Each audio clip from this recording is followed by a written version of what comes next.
Hello, everybody. I did a video the other day called The Coming Global Shock, and well, I was kind of shocked by how many people had checked that out, which made me think there's really a demand for conversation and discussion that doesn't veer over to the political.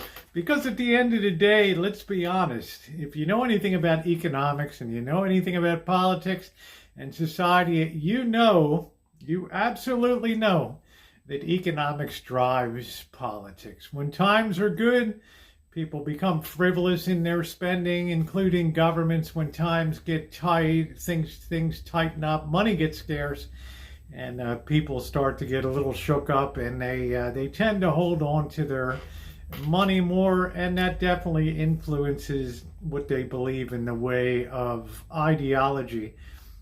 And this is a good chance, too, if you're just coming in for the first time or you enjoyed this discussion, make sure you subscribe and hit the bell for all notifications. I'm certainly not one that is given to being correct the majority of the time. The most we can do when we stand on the bow of the ship and look forward into the future is the best we can do to try to avoid icebergs and problems in general. It doesn't always mean that there's not going to be false alarms. It also doesn't mean that it's not going to be a matter of timing. And that's the important thing. Time is always the element when it comes to predicting the future. To wit, understand, we know in the United States we're fiscally profligate. We spend much more than we take in, almost to the tune of $2 trillion.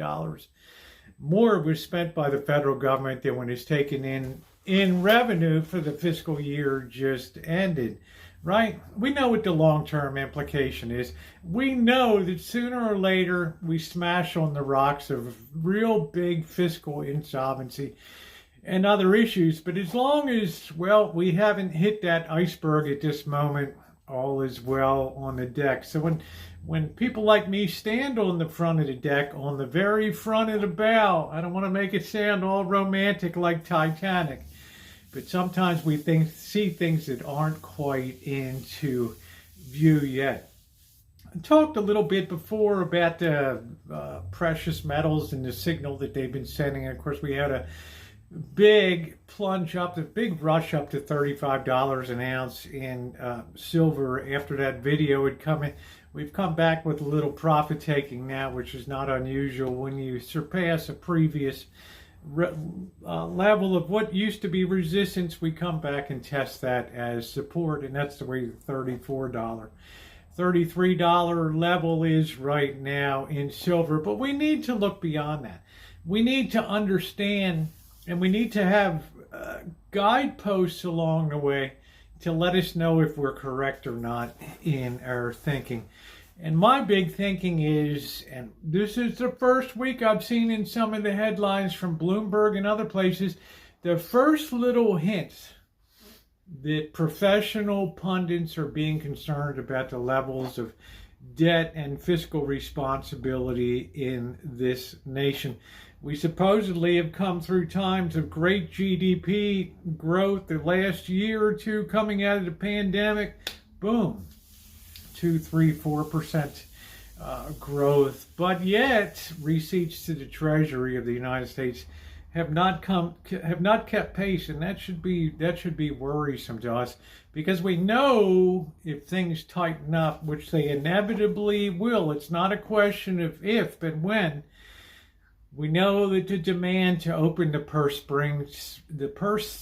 strings and borrow and print will be probably at an unprecedented level, and that has big consequences until such a point as the rest of the world steps in and says, you know what, you're kind of like that drunk that just can't get away from the bar now, and we're a little bit worried that you might not pay your tab here and walk out the door and leave us holding the bag. So you know what? We're going to start charging you a little more to carry you into the future. And I'm sensing that that's creeping into the bond market now.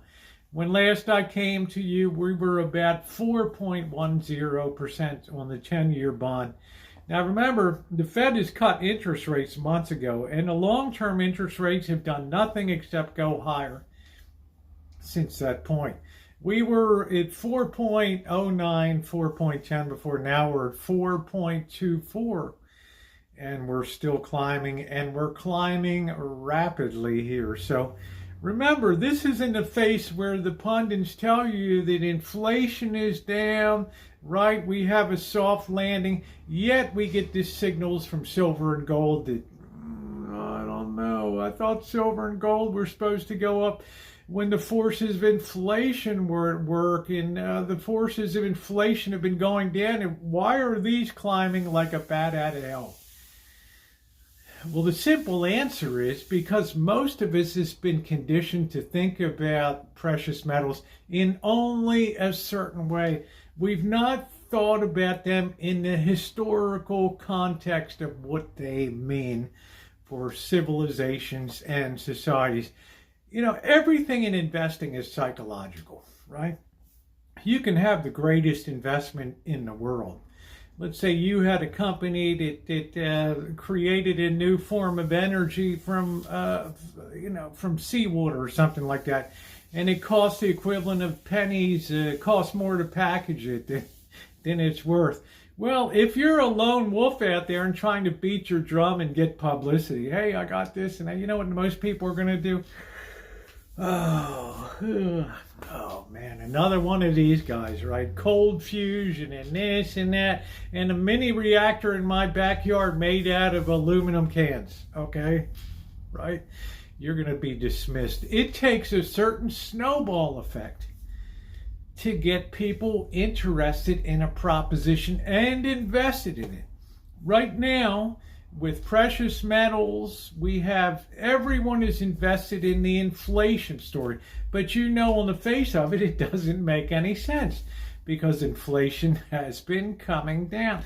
We have nobody, well, I can't say nobody, because we've had the first few inklings in the last week that other people were starting to be of the mind, particularly the Jamie Dimons of Chase, J.P. Morgan Chase, and some other rather considered thinkers that are considering that it might be a fiscal issue that's looming on the horizon that might be very difficult to deal with, particularly as if we have, like what I talked about in the last video, if we have an alternative currency come forth, trading currency that's backed by something else. It's a new game in town, right? And it will engender confidence. It won't come overnight. It won't be vested in overnight, but you can trust, given the laws of economics, if you're getting something real for your purchasing power versus fiat currency or a good faith and credit pledge, well, guess which way the money is going to migrate? It's similar to 1964 and 1965. Silver passed out of the coinage of America. No more silver half dollars, at least 90% silver. No more silver quarters. No more silver dimes, right? And it took It took about 20 years for all that stuff to gradually be worked out of the system. They weren't grabbing the new copper nickel coins, right? They were grabbing the silver.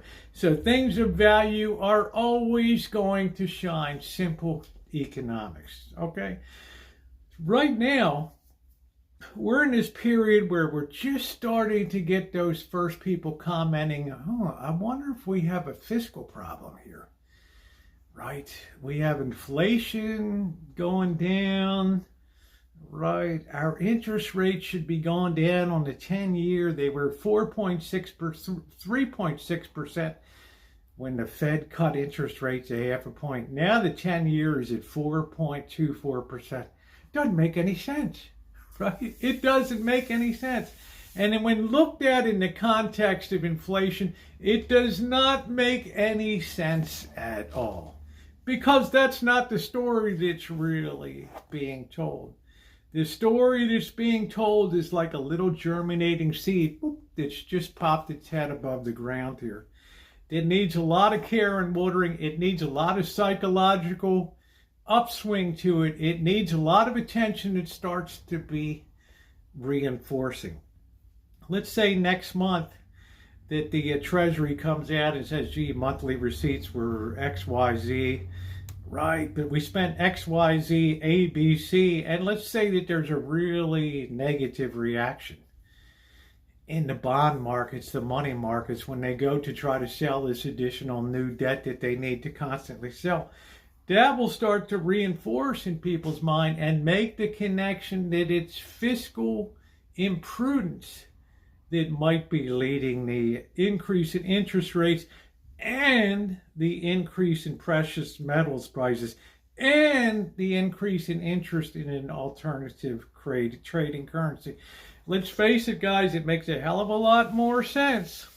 It makes a hell of a lot more sense than talking about inflation and soft landing. My behind, okay?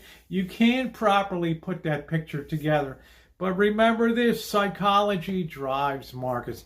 And once the psychology hits a critical mass of interest, right, then whatever movement it is, maybe it's rising interest rates, starts to take on a life of its own, and it becomes reinforced in the popular press. Nobody in the popular press until just very recently, I'm talking about within 50 hours, has really started to put out the cause about, well, it could be fiscal problems of trying to fund this much debt. It's starting to be very problematic in the world, okay? And you have to kind of accept that we've not had this problem. We've not even had this on our radar for decades. So as a consequence, the government has spent with wild abandon, all right, fearing no consequences now that there will not be any blowback. Hey, I'm not saying that I'm going to be right. I'm not saying my timing makes this tomorrow. I'm saying at least I put an alternative scenario together that makes sense and takes the movement in precious metals, gold and silver on one hand, and the rise of interest rates on the other, and joins them together in a economically pleasing scenario of what could be going on. Keep an eye on that 10-year. We had a huge surge from 0.3% or whatever it was in 2021 all the way up to 5%.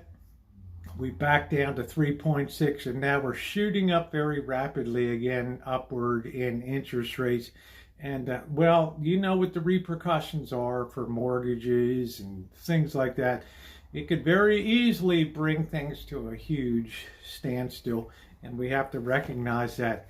What are the implications on the stock side? Well, we're starting to see, this is where I've been very weak on stocks, and I'd be the first to admit. But we'll talk about this in an upcoming video, and what kind of signals are being sent by the darlings now in the market, and the expectations for AI and all that, and what's going on with our knowledge base when it comes to large manufacturing in the United States, i.e. Boeing and companies like that. Are we losing our ability and our knowledge base to be able to compete in manufacturing? It's a really, really good question. And you look at a company like Boeing and you say, ay, caramba, how could so many things have gone wrong? Right? Well, maybe there's some deeper process at work here where we're just losing our ability to engineer and build things in a proper way. Okay? Wouldn't be surprised, right, when everybody turned against the trades and everybody should go to college and major in French literature and underwater basket weaving, and, well, the world will be better off for it. Unless, of course, you need to fly in an airplane and you don't particularly want the door flying off or the window blowing out, or maybe we don't need that left wing on the plane. You understand what I'm saying. It's a case of educational and societal misplacement of what we should value and what we do value in the world.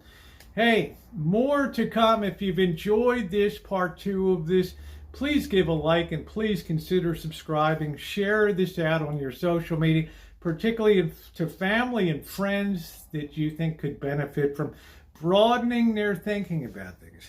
The worst thing of all is to be blindsided by that iceberg.